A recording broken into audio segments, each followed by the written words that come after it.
जी इज्जत खतरे में आहे। साहब के जूं फौजूं ठटे में घिरियूं आयूं आहिनि। उन्हनि शहर खे पुरल ऐं ॻोठ खे बाहियूं ॾियणु शुरू कयूं आहिनि। सारो शहर जली रहियो आहे। बेहथियार मासूम माण्हुनि जो कोस थी रहियो आहे। दरिया खान जे हूंदे शाहबेग ठठे में पैर पाए नथो सघे। दरिया खान जे लाश खे लताड़े पोइ ठटे में घिरिया आहिनि। अच्छा दुल्हो दरिया खान शहीद। हाँ दुल्हो दरिया खान शहीद थी वियो। दुल्हो दरिया खान वटि चंद जान परोचन जो जथो हुयो। अरगूने तरखान जी फौज समझो दिया उठा और बेहल्त हुई। जॾहिं दरिया खान तलवार म्यान मां कढी त समझ शांत थी वियो। शोलनि जो चौक ख़तम थी वियो। दरिया खान जी तलवार जी चिमकाट ते अरगूननि जे गोलनि ट्राव खाधो। नरा करी बाजी फौज के संभल सां लताड़ींदा वठी भगा। पोइ माशर मतो क़यामत करकी कार पयो। दरिया खान जो घोड़ो अरगूननि खे लताड़ींदो सिध धरती मां खे मेंदी मखींदो अॻिते वधंदो वियो। पर अफ़सोस अफ़सोस दरिया खान के दुश्मन जी तलवार न पंहिंजनि जी तलवार मारे थो मारे थो।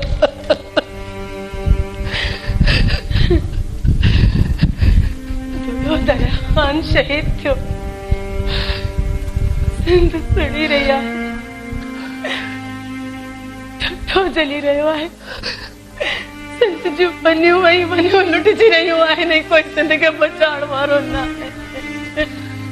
असां सिंध खे बचाईंदासीं जो हींअर सिंध असांजी आहे। तो सिंध खे बचाईंदे गद्दार तू बचाईंदे।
ताजपोशी लाइ हिते आयो आहे।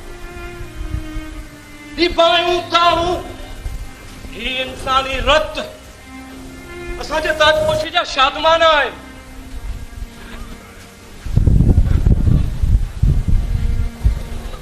असांजो दुश्मन दरिया खान मुंहुं आहे। हाणे सिंध ऐं हेमू ॿई असां जूं आहिनि।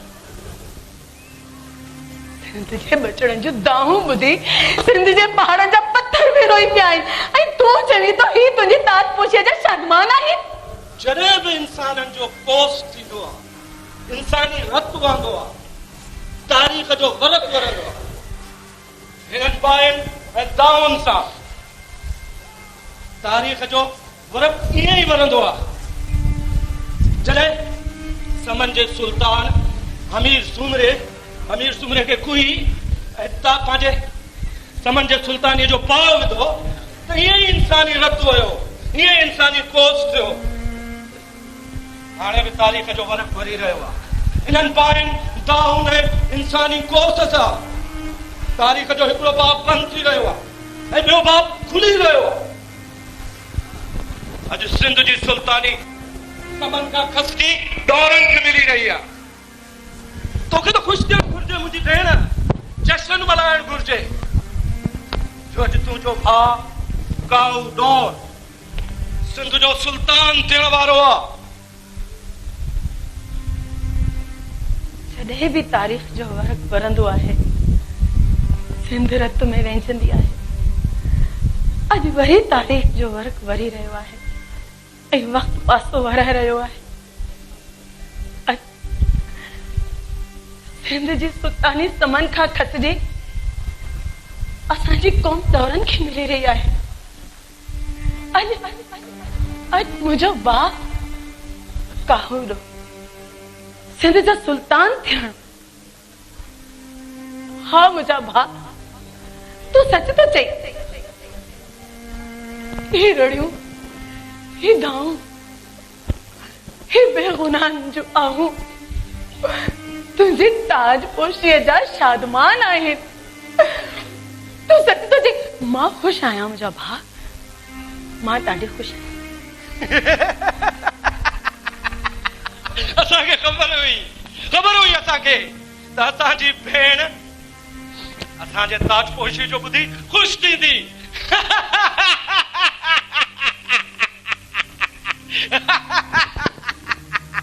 भाउ,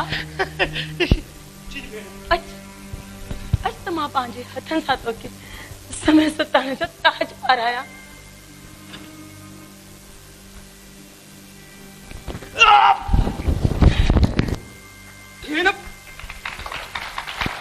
भेण नचो, सिंधनि जो इंतकाम चो। तो ये छा कयो? जेको हर सिंध जी न्याय खे करणु घुरिजे।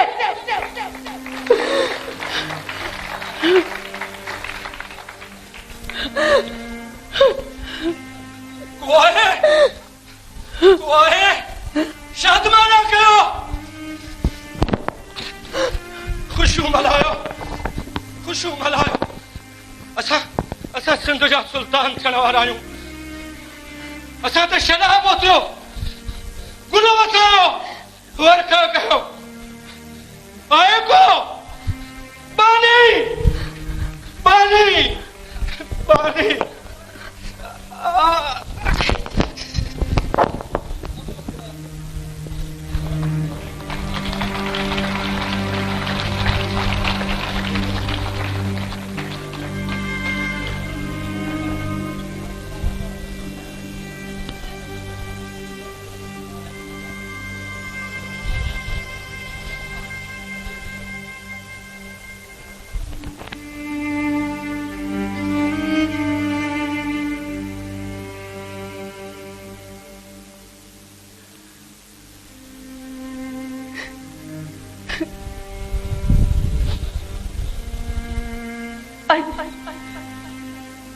सिंध सड़ी रही है,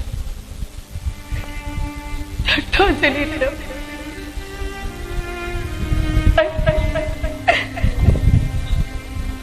सिंध जो बनियो नहीं बनियो, लुटिजी रहियो आहे। सिंधियुनि जो बेगुनाह कोस थी रहियो आहे।